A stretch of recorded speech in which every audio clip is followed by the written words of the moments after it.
قرآن مجید میں 5 جگہ اللہ کے حق کے بعد فوراً والدین کا حق ہے. وَقَضَىٰ رَبُّكَ أَلَّا تَعْبُدُوا إِلَّا إِيَّاهُ وَبِالْوَالِدَيْنِ إِحْسَانًا. تیرے رب نے فیصلہ کر دیا ہے کہ اس کے سوا کسی کی بندگی نہیں کرو گے اور والدین کے ساتھ نیک سلوک کرو گے. اللہ کے حکم کے بعد، اللہ کے حق کے بعد والدین کا حق ہے. سورہ لقمان میں انشکر لی ولوالدیک، شکر ادا کرو میرا بھی اور اپنے والدین کا بھی. اور سورہ بنی اسرائیل میں تو کیا تفصیل آئی ہے. اما یبلغن عندک الکبر احدہما او کلاہما فلا تقل لہما اف ولا تنہرہما وقل لہما قولا کریما واخفض لہما جناح الذل من الرحمۃ وقل رب ارحمہما کما ربیانی صغیرا. اگر تمہارے والدین میں سے ایک یا دونوں تمہارے پاس بڑھاپے کی عمر کو پہنچ ہی جائیں، انہیں کبھی اف تک نہ کہنا، دل نہ توڑنا ان کا، چھاتی چوڑی کر کے بات نہ کرنا، ان سے کندھے جھکا کر بات کرنا، ادب سے گفتگو کرنا. قل لہما قولا کریما واخفض لہما جناح الذل من الرحمہ، اپنے کندھوں کو جھکا کر رکھنا.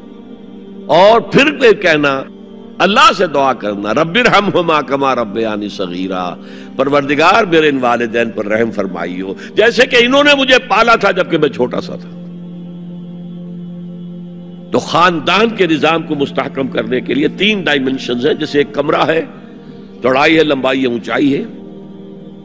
پہلے تو شوہر اور بیوی کے درمیان بانڈ آف لو.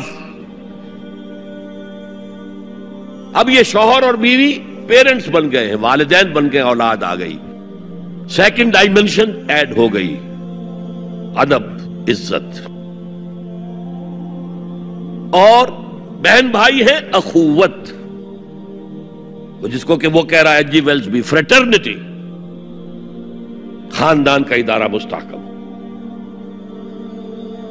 یہاں ایک نقطہ اور بیان کر دوں. لیگل لیول پر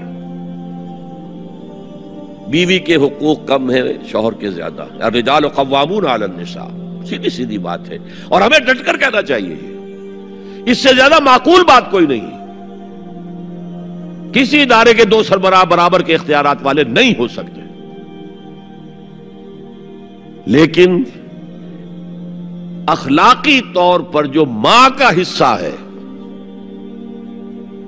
باپ کا حصہ اس سے 1/3 ہے. قرآن مجید میں آیا ہے نا، حملتہ امہ وہنا علی وہن وفصالہ فی عامین ان اشکر لی ولوالدیک.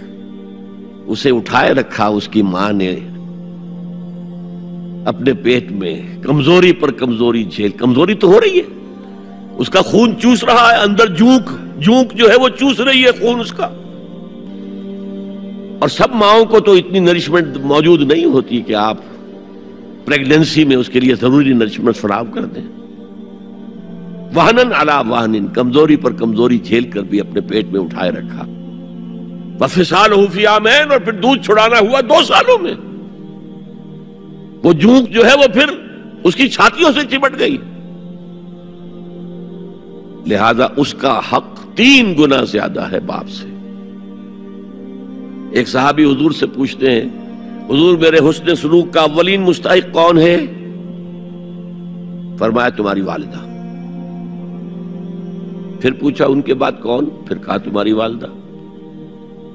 پھر پوچھا ان کے بعد کون؟ پھر کہا تمہاری والدہ. پھر پوچھا ان کے بعد کون؟ تو کہا تمہارے والد. 3 درجے.